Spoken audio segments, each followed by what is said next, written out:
Shalom saudara yang dikasihi oleh Tuhan. Biarlah ketika saya mengatakan shalom, benar-benar shalom Allah itu hadir dalam kehidupan kita masing-masing. Saudara yang dikasihi oleh Tuhan, pada saat ini saya mau bercerita tentang seorang oma yang bernama Oma Hyan. Dia sangat kaget sekali ketika dia mengetahui dan merasakan bahwa kesehatannya semakin lama semakin memburuk, sehingga pada akhirnya Oma Hyan pun harus diopnam di rumah sakit. Tetapi pada akhirnya memang saudara menjadi pertanyaan bagi anak-anak Oma Hyan, mengapa kesehatan mama mereka semakin memburuk, padahal setiap hari mereka sudah meminta menyediakan buat mama mereka obat-obatan dan juga vitamin untuk menopang kesehatan dari mama mereka. Nah saudara, rupa-rupanya usut punya usut apa yang menyebabkan kesehatan dari Oma Hyan ini semakin menurun, ya. Mengapa kondisi kesehatan orang tua mereka walaupun setiap hari sudah minum obat secara rutin, setiap hari sudah minum vitamin-vitamin, tetapi kenapa kok semakin lama semakin buruk? Nah rupa-rupanya itu disebabkan karena Oma Hyan tidak mau teratur meminum obat-obatan yang seharusnya diminumnya. Oma Hyan tidak mau secara rutin meminum obat yang seharusnya memang dia konsumsi demi kesehatannya. Saudara, itulah yang pada akhirnya menyebabkan Oma Hyan sangat sulit untuk sembuh, bahkan kondisi kesehatannya semakin memburuk karena rupa-rupanya itu karena Oma Hyan tidak meminum obat sesuai dengan petunjuk dari dokter. Namun ia meminum obat dengan semau-maunya sendiri, tidak teratur, sehingga hal itu mengakibatkan kesehatannya pada akhirnya memburuk. Dan tentu saja kesehatan Oma Hyan yang semakin memburuk membuat anak cucu menantunya menjadi bersedih dan khawatir. Saudaraku, seringkali juga kita bersikap demikian. Walau kita tahu benar bahwa sebagai anak Tuhan seharusnya kita hidup berdasarkan petunjuk Tuhan. Kita seharusnya melakukan apa yang Tuhan mau kita lakukan dan menjauhi diri dari apa yang mau Tuhan untuk kita tidak lakukan. Namun kalau saya dan saudara mau jujur, kita terkadang lebih suka mengikuti kehendak hati sendiri. Apa yang populer di dunia ini itulah yang kita pilih. Dalam kehidupan ini seringkali ketika saya mau melakukan firman Tuhan, ya saya lakukan. Ketika saya lagi malas, ya udah, saya tidak akan melakukan firman Tuhan.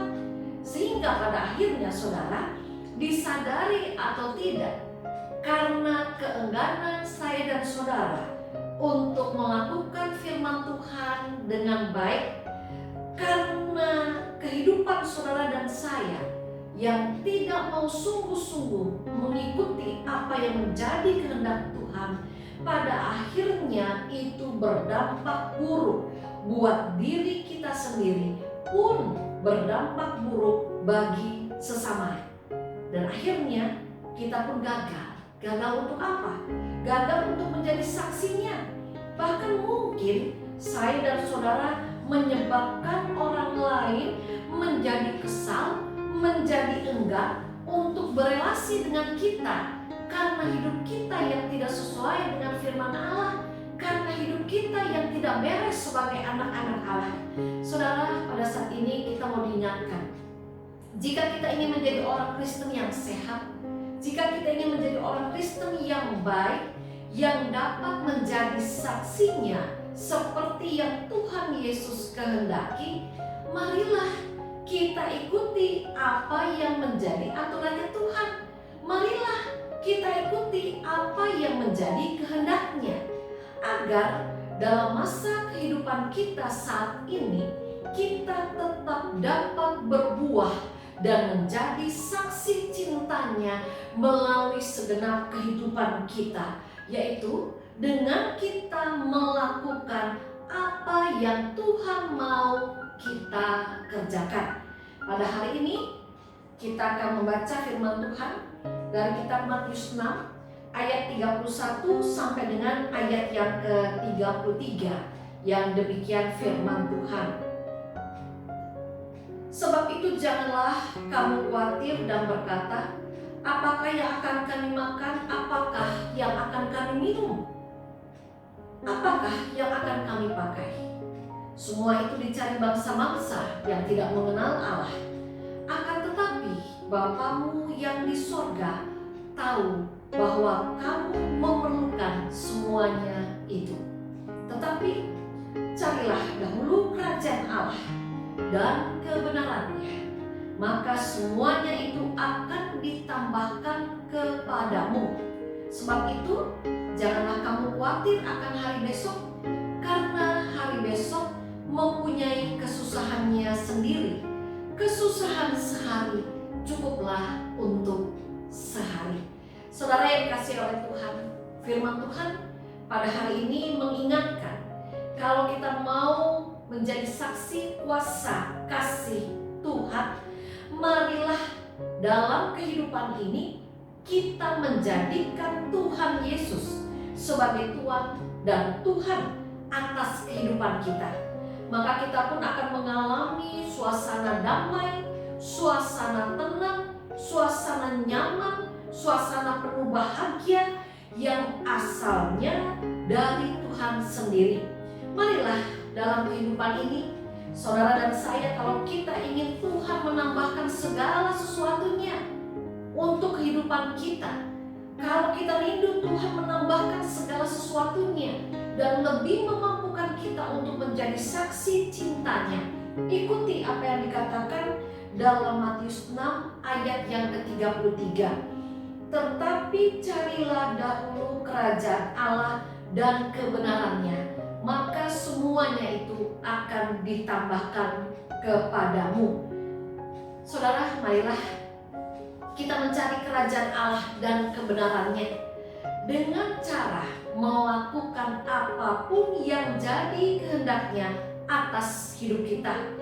Bahkan terus menerus seumur hidup kita, marilah kita berupaya, berusaha supaya kita boleh menjadi pelaku firman, sehingga selalu ada damai, selalu ada bahagia sorgawi yang boleh kita alami, sehingga hidup kekristenan kita pun menjadi hidup kekristenan yang sehat, yang baik, di mana pada akhirnya saudara dan saya pun dimampukan lebih lagi menjadi saksi cintanya. Saudara, dengan kita mencari dahulu kerajaan Allah dan kebenarannya, maka pada akhirnya itu akan berdampak positif, bukan hanya buat diri kita, tetapi juga buat sesama kita. Tetapi saudara, di dalam kehidupan kita, kalau kita memang mencari kerajaan Allah dan kebenarannya, marilah dalam kehidupan ini kita tidak mengambil jalan kita sendiri. Marilah dalam kehidupan ini kita tidak melakukan apa yang menjadi kehendak daging kita. Marilah dalam kehidupan ini kita jangan mengikuti apa yang menjadi tuntutan dunia ini. Agar apa saudara? Agar hidup kita tidak menjadi kacau, agar hidup kita tidak terasa hambar, agar kehidupan kita tidak pada akhirnya tidak menyebabkan kita merasa lelah, mungkin juga pada akhirnya membuat kita ketakutan dalam menjalani hidup ini, hingga kita pun gagal untuk jadi saksi cintanya. Saudara, kalau memang kita rindu supaya kita boleh bisa lebih diberkati dan boleh lebih menjadi berkat di sepanjang usia yang Allah anugerahkan kepada kita masing-masing, marilah ikuti aturan mainnya carilah kerajaan Allah dan kebenarannya terlebih dahulu, maka semuanya akan ditambahkan kepadamu. Biarlah Tuhan yang akan menolong, yang akan memampukan saya dan saudara untuk kita mencari kerajaan Allah dan kebenarannya di sepanjang usia kehidupan kita. Amin. Kita berdoa. Ya Bapa Surgawi, biarlah Tuhan yang tolong kami dalam banyak perkara, dalam banyak pergumulan, dalam banyak persoalan, dalam banyak kekelaman yang mungkin harus kami alami dalam kehidupan ini. Mampukan kami untuk kami tetap mencari kerajaan Allah terlebih dahulu dan kebenarannya, sehingga biarlah dalam segala musim kehidupan yang harus kami hadapi, kami selalu dimampukan menjadi saksi cinta Tuhan. Terima kasih untuk semuanya. Dalam cinta Tuhan Yesus kami berdoa. Amin.